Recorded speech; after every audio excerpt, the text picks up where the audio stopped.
কিছু কম্বল নিয়ে আসছে, কিছু জিনিসপত্র নিয়ে আসছে, বউর জন্য অলঙ্কার নিয়ে আসছে, সেগুলো হয়তো কম্বল পুরানো হয়ে গেছে, অলঙ্কার শেষ হয়ে গেছে, কিন্তু এখন আবার নতুন করে কিছু করতে হচ্ছে। অনেক আপুরা আছেন ঘরে বসে বসে আছেন। আজকে আমি এসডি আমার এক আপুর মাধ্যমে আমাদের এক আপু বসে আছে, উনি আজকে ডায়মন্ড।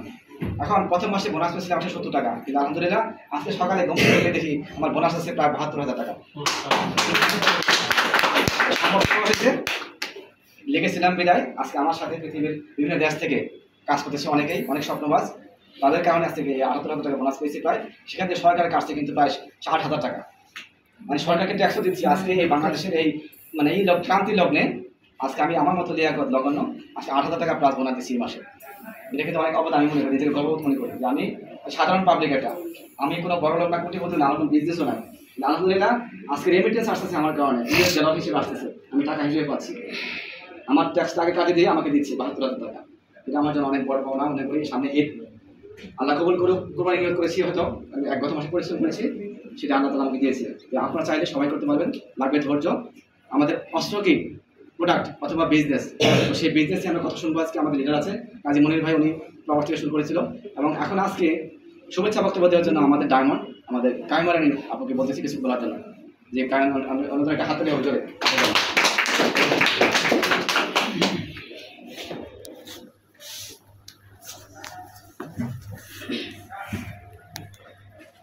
আসসালামু আলাইকুম। ওয়ালাইকুম আসসালাম। কেমন আছেন আপনারা সবাই? আপনাদেরকে দেখে আলহামদুলিল্লাহ আমি অনেক ভালো, আর আমি আরও বেশি ভালো কারণ আমি ঢাকা থেকে প্রোগ্রাম করে আসছি। আমি থাকি চট্টগ্রামে, চট্টগ্রাম থেকে আলহামদুলিল্লাহ আমি ঢাকায় গিয়ে প্রোগ্রাম করে আসছি, শুধু ডিএক্সএনের সুবাদে বিভিন্ন জেলায় জেলায় যেতে পারতেছি। এটার জন্য কি আমরা একবার আলহামদুলিল্লাহ বলবো না? আলহামদুলিল্লাহ। Good morning DXN. Good morning DXN. Good morning DXN. Good morning DXN. আলহামদুলিল্লাহ আমরা প্রতিদিন নতুন করে বোর হয়, প্রতিদিন নতুন করে আমরা নতুন নতুন জিনিসগুলো জানতে পারি, নতুনভাবে আমরা প্রতিদিন কিন্তু তরুণ থাকি, তাজা থাকি আমাদের প্রোডাক্টের মাধ্যমে, আমাদের কথার মাধ্যমে, আমাদের বিজনেসের মাধ্যমে। ধন্যবাদ জানাচ্ছি যিনি কোরআন তেলাওয়াত করে গেছে আমার প্রিয় ভাইকে, ধন্যবাদ জানাচ্ছি লিয়াকত আলী ভাইকে, যিনি এত সুন্দরভাবে হোস্টিং করতেছে, এবং কি উনি কিন্তু স্পিকার হিসেবেও দারুণভাবে উনি কথা বলে। তাছাড়া উনি মানবিক দিক থেকে অনেক ভালো একজন মানুষ। আলহামদুলিল্লাহ আমরা যারাই এখানে আছি, আপনারা যে যেখান থেকে এখানে আসছেন, আপনারা যে যেই এলাকার থেকে এখানে আসছেন, আমি মনে করি আপনারা প্রত্যেকে আসছেন এখানে কিছু জানার জন্য, কিছু বোঝার জন্য, কিছু শেখার জন্য, তাই নয় কি? আমরা জানতে হলে কি করতে হবে? শুনতে হবে। আমরা জানতে হলে এটাকে মনোযোগ দিয়ে শুনতে হবে। লিডার এখানে যে কথাগুলো বলবে, আজকে আমাদের যিনি স্পিকার, যিনি আমাদের অতি প্রিয় ভাজন, ওনার জন্যই কিন্তু আমরা অপেক্ষা করতেছি, তাই না? ওনার জন্যই কিন্তু আমরা অপেক্ষা করতেছি যে উনি আমাদেরকে কি দেবে, আমরা এখান থেকে কি নেব, এখান থেকে আমরা কি পাবো। আমরা এখান থেকে সেই জিনিসগুলো নিতে হলে কি করতে হবে? আমাদেরকে ধৈর্য ধরতে হবে। আমরা শুরু থেকে শেষ পর্যন্ত ধৈর্য ধরে বসে থাকতে রাজি আছি? আমরা কি কথাগুলো শুনবো? আমরা কি শুনতে রাজি? থ্যাংক ইউ সবাইকে। তো দেখেন, আসলে এখানে লিডার আজকে আমাদেরকে যা দেবে সেটা আমরা শুধু মোবাইলের মধ্যে বন্দি করে রাখলে চলবে না। সেটা কি করতে হবে?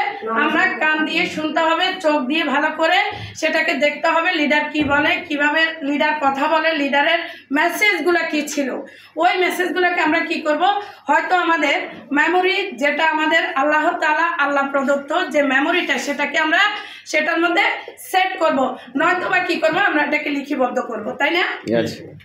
যখন আমরা এটাকে লিপিবদ্ধ করব, হয়তো মোবাইলে অথবা কোনো কাগজে বা কলমে আমরা এটাকে লিপিবদ্ধ করব, তাহলে হচ্ছে কি আমরা যখন কোনো মেসেজ আমরা নিতে যাব, তখন কিন্তু আজকের প্রোগ্রামটার কথা বা আজকের মেসেজটার কথা কিন্তু আমাদের মনে পড়ে যাবে। আর সেটা আমরা নিয়ে কি করব, সেটা নিয়ে আমাদের টিমের মধ্যে সেটা আমরা অ্যাপ্লাই করব। আর টিমকে যদি না দিতে পারি, তাহলে আপনি কিন্তু অ্যাজ এ গুড লিডার হিসেবে গণ্য হবেন না, আপনি দায়িত্ববান হবে না, আপনি স্পন্সর হতে পারবেন। স্পন্সর কিন্তু সবাই হয়, স্পন্সর সবাই হয়, সবাই কিন্তু বাবা মা দায়িত্ব গ্রহণ করতে পারে না, অভিভাবক হতে পারে না। অভিভাবক হওয়ার জন্য কি লাগে? তার একটা দায়িত্ব লাগে, রেসপন্স দিয়ে তাকে কি করতে হয়, ছোট থেকে বড় করতে হয়, তার প্রতিটা স্টেপ বাই স্টেপে তাকে কি করতে হয়, দেখাশোনা করতে হয়, তাই না? আমাদের বিজনেস পার্টনারগুলো হচ্ছে ঠিক